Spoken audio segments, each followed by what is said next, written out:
Thank you for joining me for another quick hits conversation. I'm Dr. Robyn. I'm known as the mental MacGyver. My doctorate is in organizational business psychology with a concentration in sport and performance. And I provide luxury level, high performance support and coaching to executives, founders, celebrities, and athletes. With me today, I have Elissa Hecker. She is the go-to general counsel, collaborative partner, and creative problem solver for businesses and the arts and entertainment industries. I have Jim Tam. He is a principal client director with Korn Ferry's Digital Group, where he advises organizations on how to improve their sales effectiveness through using world-class sales methodology and technology. And I have Bo Short. He is currently a speaker, mentor, and author.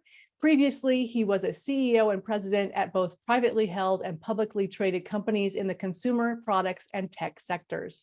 The question I have today, at work, what makes a leader a bully versus having high expectations and creating accountability? Elissa, can you kick us off? I am happy to. This question was so interesting because it reminded me of a previous work experience, which I'm sure we can all bring up with this kind of thing. I was working at a company. It was arts related, brought in a new CEO who came from the banking world. All of a sudden, things were coming from the top down. And it was, you must do it this way. Everything must change. Total line. Very different feel. And what happened was, instead of mentoring and lifting up and working from within, we were given basically a directive, and it destroyed the company.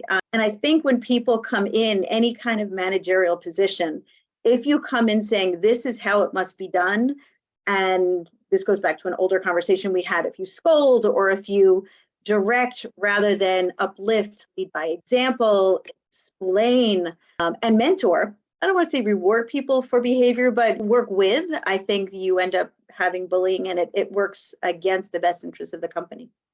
Yeah, I would agree with all of Elissa's points. I think I would also add intent into the conversation here. I think a bully usually is the intent of putting people down, not necessarily with the purpose of also uplifting. I mean, sometimes you can motivate people because some people do need a kick in the butt to get going. But if you only have the stick and never the carrot, and it comes off like you want to uplift yourself by putting other people down, that to me, that's a bully. It's interesting you say that. I think mandate is a management style. It doesn't mean it's a good management style, but it's a management style. And let's face it, there's good and bad leaders. So I think there's some people that rise to a level where their mandate style is ineffective, especially in certain cultures. There's certain cultures of industry where that mandate style plays well. Usually, though, what I've found is leaders that have a mandate, do it my way or the highway style, are usually lack confidence in themselves, and that's why they do that. I do think there's a difference between being a bully and somebody, because I think if you're a bully, then you're a bully at home, you're a bully at work. You can pretend not to be, but you can't separate these two things because that's who you are. And it's not the employees that should be gone, it's the leader that should be gone. I do have to say, just to respectfully disagree, I've known managers who work well in the workplace, but actually are bullies and very nasty to their family at home, where you're able to see them control it in certain circumstances where they're liked and respected, and then they go home and they're potentially abusive, which I think is different. But I think it goes back to both what Bo and Jim said, that there's a lack of confidence. The bullies are always insecure, and they take it out on others. I guess the thing I would add to that, and this is something I feel very strong about when I interact with people, when I've spent time with people. I have this thing where I say is you can't have character at home and not have it at work. You can't have character at work and not have it at home. It means you don't have character. So if you're a bully at home and not at work, you're still a bully. I mean, you're still a bully because that's who you are. And you can pretend to be somebody or not, but I could sit in your garage and call myself an automobile, but it won't make me one, right? I could pretend in the workforce to portray this image of this wonderful human being. But I think the longer you get to know people, just like you know this person to be abusive at home and not at work, I would assume that your perception of this person is, well, you're just not you're not sincere. It's not who you are. The question I'd like to ask is, how do I, as a leader, hold someone accountable and say, this is what it has to be, but not be a bully? What does that look like? I think if you follow that question or that directive up with support, then you're not a bully. But if you just scold that person and say, this is what it's got to be, and don't give that person any direction or maybe explain why, then I think you come off as a bully. It reminds me of the people that leave military and they go into the private sector, civilian life, and they bring that sort of style with them. It takes them a while because it's tough to work with people, but it used to be my way or the highway, and don't ever question what I say because I have these stripes. And I think it's also important to set up, similar to what Jim said, reasonable expectations and examples, and also the feeling of we're all in it together and we're working for a common goal. I think when people feel like they have buy-in, they really want to do better and they want to achieve. And that also always goes back to mentoring. If the manager wants to bring people up and maintain long-term relationships, the manager will do without being, you don't have to be everybody's friend, but you do have to do reasonable expectations, feedback. There are some people who may be more open to feedback or not. So I think it's important also to understand how one's communication style may be different with the different people who you're managing in order to make it as effective as possible. A great leader is somebody that casts a big vision. I think we all know that, but has certain parameters they want people to work within. And the truth is, you can be a tough but an inspiring leader that people want to work for and to work with. But that's not being a bully. I think the bully part to me is just completely unacceptable.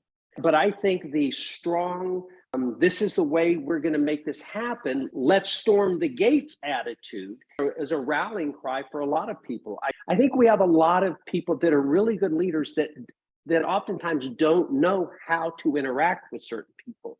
On the one hand, it's hard to find people that want to come in and do their part. And on the other hand, when you find them, you never want to lose them. I think there's just too much appeasement right now and not enough expectation and living. I mean, if the leader's not living it, right, because that's the problem. When the leader doesn't live it, the leader's got to live what they say and do it in a way that brings everybody to them, to the goal.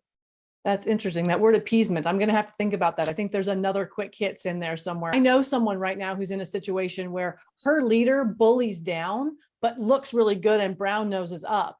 And she's really struggling with that because his leadership thinks, oh, he's so great. But underneath him, it's an absolute disaster.